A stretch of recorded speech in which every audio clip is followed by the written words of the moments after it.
morning students. Today we are going to start another topic of this chapter, comparing quantities.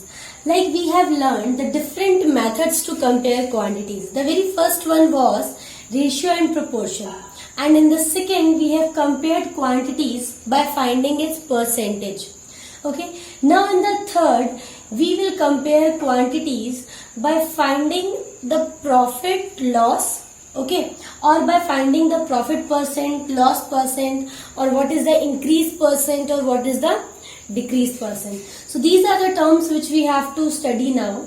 Now first of all I will revise your topic of profit and loss which you have already studied in class 6. Now see, this profit and loss concept arises whenever we are think of a business, okay, and business, like for example let's take a very small business of a shopkeeper. ठीक है, shopkeeper के point of view से सोचेंगे हम लोग. Like see, one is shopkeeper and who will be the another person between which there will be a deal of profit and loss. Another one will be customer. ठीक है, तो एक चीज आप लोगों को ध्यान में रखनी है, जो भी हम ये प्रॉफिट और लॉस डिस्कस करते हैं that is as per the point of view of shopkeeper. Shopkeeper के पॉइंट ऑफ व्यू से उसे प्रॉफिट हुआ है या लॉस हुआ है हमें ये देखना है. कस्टमर को प्रॉफिट हुआ है, लॉस हुआ है, दैट डजंट मैटर. ठीक है, क्यों? क्योंकि mainly the business is done by the shopkeeper. तो हमें शॉपकीपर का प्रॉफिट और लॉस देखना चाहिए, ये उसका बिजनेस है, तो हमें इसका प्रॉफिट देखना है कि इसका प्रॉफिट हो रहा है या इसका लॉस हो रहा है. तो पहली चीज आपको दिमाग में रखनी है कि शॉपकीपर के रिस्पेक्ट में हमें प्रॉफिट और लॉस की स्टडी करनी है. Now we all know this simple method कि शॉपकीपर क्या करते हैं, होलसेल मार्केट से चीजों को खरीद के लाते हैं, ठीक है, और उससे थोड़े से ज्यादा पैसों में वो कस्टमर्स को बेचते हैं. So let's see, for example, the shopkeeper has bought some things from the wholesale market. तो जिस रेट पे शॉपकीपर ने खरीदा है that is CP. CP means cost price. अब ये cost price क्या है? The rate at which shopkeeper buys. ठीक है, अब जरूरी नहीं है शॉपकीपर ही हमेशा खरीदे. कई बार क्या होता है, हम लोगों ने भी सपोजिंगली मैंने टीवी खरीदी, ठीक है, now the model of TV is old, तो अब मैं उसको बेचना चाहती हूँ. ठीक है, तो अब यहाँ पे शॉपकीपर कौन हो गया? मैं हो गई. जो भी इंसान बेचना चाहता है या जिस इंसान ने भी खरीदा है वो क्या है, that will work as a shopkeeper only. तो मैंने सपोजिंगली टीवी 10,000 में खरीदी थी और अब मैं उसको बेच रही हूँ 5,000 में, ठीक है, सेकेंड हैंड. तो मैं 5,000 क्या कम करके बेच रही हूँ, so that 5,000 is loss for me. Okay, तो CP क्या है? Cost price, the rate at which shopkeeper buys, जिसपे वो खरीदता है. Next is SP, जिसका फुल फॉर्म है selling price. Now the rate at which shopkeeper sells. अब शॉपकीपर मैं आपको बता चुकी हूँ, जरूरी नहीं है वो जो शॉप्स पे बैठते हैं वही होते हैं. एनी पर्सन हु बायज और sells the thing can be a shopkeeper for that time. Now listen, अगर प्रॉफिट की बात की जाए तो प्रॉफिट कब होगा? किसी भी इंसान को प्रॉफिट तब होगा जब वो ज्यादा में खरीदेगा, जब वो कम में खरीदेगा और ज्यादा में बेचेगा. ठीक है, तो इसका क्या मतलब है? When condition for profit. Now what is the condition for profit? कब होगा? जब बेचने वाला प्राइस बड़ा होगा किससे? खरीदने वाले प्राइस से. When SP is greater than CP. So for calculating profit the formula is SP minus CP. आपको मेनली सिर्फ दो फॉर्मूले याद रखने हैं और इससे सपोजिंगली अभी तीन चीजें हो गई, प्रॉफिट, SP, CP. अब इस तीन में से अगर आपको कोई भी दो चीज मालूम हो तो आप तीसरी चीज को, तीसरी की वैल्यू निकाल सकते हो by the method of simple equations. If any two is known to you, you can find out the third one. अगर ये दोनों मालूम है तो आप प्रॉफिट निकाल सकते हो, ये दोनों मालूम है तो आप CP निकाल सकते हो, ये और ये मालूम है तो आप SP निकाल सकते हो. प्रॉफिट की कंडीशन क्या है? कैसे पहचानोगे प्रॉफिट हुआ है? अगर सेलिंग प्राइस बड़ा है, बेचने वाला रेट ज्यादा है, ठीक ठीक है। सेम फॉर लॉस, लॉस हम कब बोलेंगे कि लॉस हुआ है, when CP is greater then SP, जब कंडीशन जस्ट अपोजिट हो जाएगी। अपोजिट क्या होगी कि कॉस्ट प्राइस बढ़ा है, so the formula will be CP minus SP, ठीक है। तो आपको मेनली ये दो फॉर्मूलेज याद रखने हैं, प्रॉफिट का और लॉस का, ठीक है। अच्छा, एक चीज आपको ध्यान रखनी है, जो भी हमें प्रॉफिट होता है वो CP के रेस्पेक्ट में होता है ना, दिस इज द रेफरेंस, ठीक है। अब CP से अगर रेट ज्यादा हो गया है बेचने वाला तो आपको प्रॉफिट हो गया, और अगर आपका CP से रेट कम हो गया बेचने वाला तो वो आपका लॉस हो गया। मतलब रेफरेंस क्या है, CP से ज्यादा है तो प्रॉफिट, CP से कम है तो लॉस।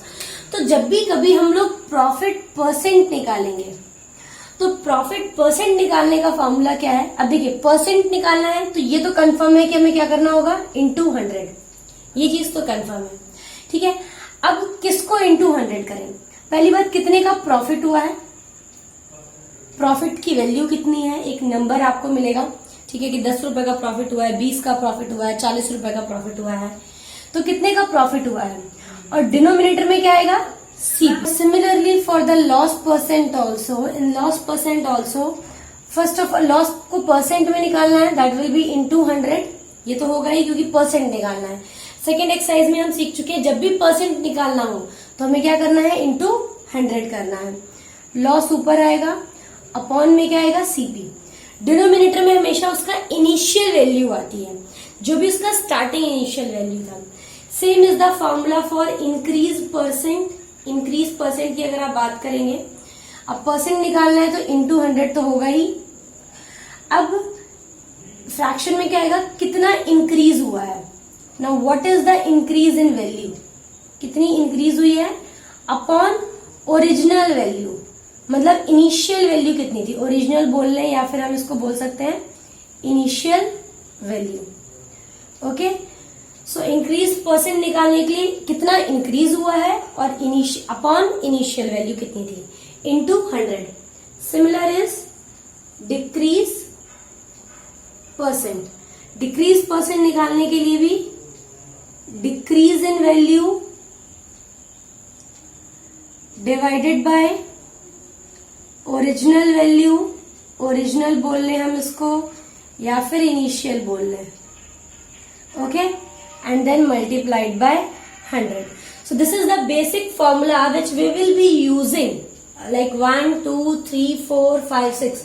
इसी को घुमा फिरा के लगभग हम लोग यही फॉर्मूला यूज करने वाले हैं for doing the questions of exercise 8.3, ठीक है। So please keep this in your mind. अच्छा देखिए, जब आपको प्रॉफिट परसेंट निकालना है तो आप × 100 करते हो। अगर सपोजिंगली आपको परसेंट दिया हुआ है और आपको प्रॉफिट निकालना है, ठीक है, तो उस केस में इसका जस्ट उल्टा हो जाएगा, like when you have to calculate profit, तो उस केस में प्रॉफिट परसेंट ऊपर आएगा जो भी उसकी वैल्यू है, और उस परसेंट को हटाने के लिए नीचे क्या आ जाएगा, 100, नाउ मल्टीप्लाइड बाय CP, ठीक है। सिमिलरली लॉस निकालने के लिए लॉस परसेंट, परसेंट को हटाने के लिए अपॉन 100 × CP। तो ये आपके कितने हो गए फार्मूलाज, 1, 2, 3, 4, 5, 6, 7, 8, ऑलमोस्ट पूरे 8 फार्मूलाज हो गए हैं आपके पास जो आप लोग लिख सकते हैं, ठीक है।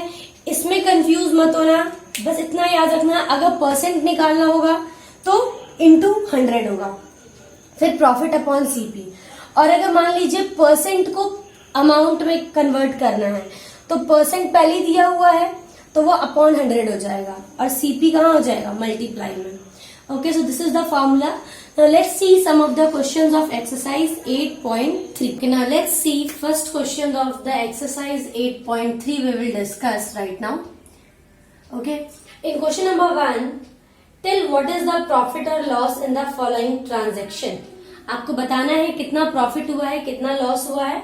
ऑल्सो फाइंड प्रॉफिट परसेंट और loss percent in each case. अगर प्रॉफिट हुआ है तो प्रॉफिट परसेंट निकालेंगे और अगर लॉस हुआ है तो हम लोग लॉस परसेंट निकालेंगे।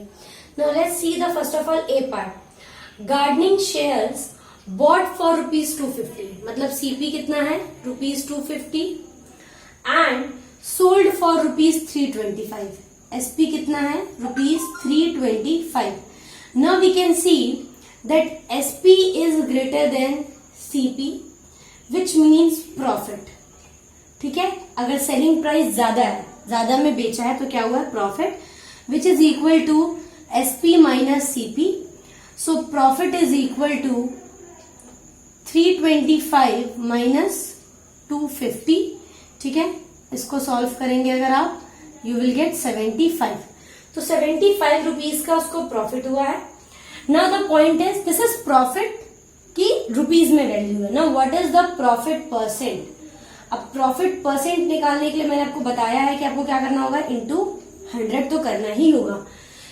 ऊपर क्या आएगा, कितना प्रॉफिट हुआ है, और डिनोमिनेटर में किसके रेस्पेक्ट में वैल्यू प्रॉफिट हुआ है, सीपी के रेस्पेक्ट में ही होता है हमेशा. सीपी का इंपॉर्टेंट रोल होता है. ठीक है, now this is the formula for finding profit percent. Now put the values. Profit कितना है 75, सीपी कितना है 250 into 100. Okay, so 25 10s are 250 and 25 3s are 75. This 0 cancel, so the answer is 30%. So 30% का उसको प्रॉफिट हुआ है in the gardening shares. Now coming to B part. B part में a refrigerator bought for ₹12,000. Refrigerator को खरीदा गया 12,000 में and sold at ₹13,500. SP कितना हो गया 13,500. Now again we can see same as this, SP is greater than CP, so it is profit, and profit is equal to SP minus CP.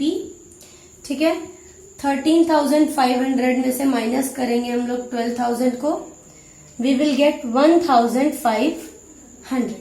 Okay, now this is the value for profit. ये profit की आपको value हो गई है. Now converting in profit percent, first of all write down the formula. Profit upon CP into 100. तो profit कितना है 1,500 का प्रॉफिट है, सीपी है 12,000 into 100. 20 cancel, 10 cancel.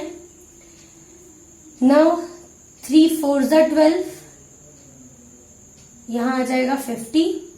When I will solve it, I will get 12.5% का क्या हो गया, प्रॉफिट हो गया. Now similarly let's see in C part.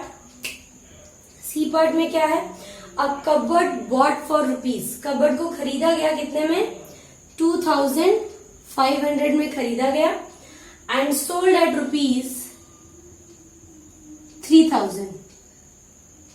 SP कितना है ₹3,000.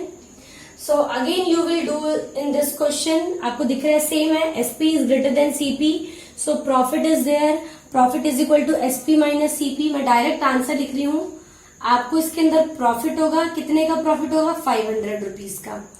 और प्रॉफिट परसेंट की अगर हम बात करेंगे तो प्रॉफिट परसेंट के लिए ये फॉर्मूला हम यूज करेंगे, profit upon CP into 100. Okay, which will be equal to 20%. तो सी पार्ट का मैंने सिर्फ आंसर लिखा है, कंप्लीट सॉल्यूशन आप लोग खुद करेंगे.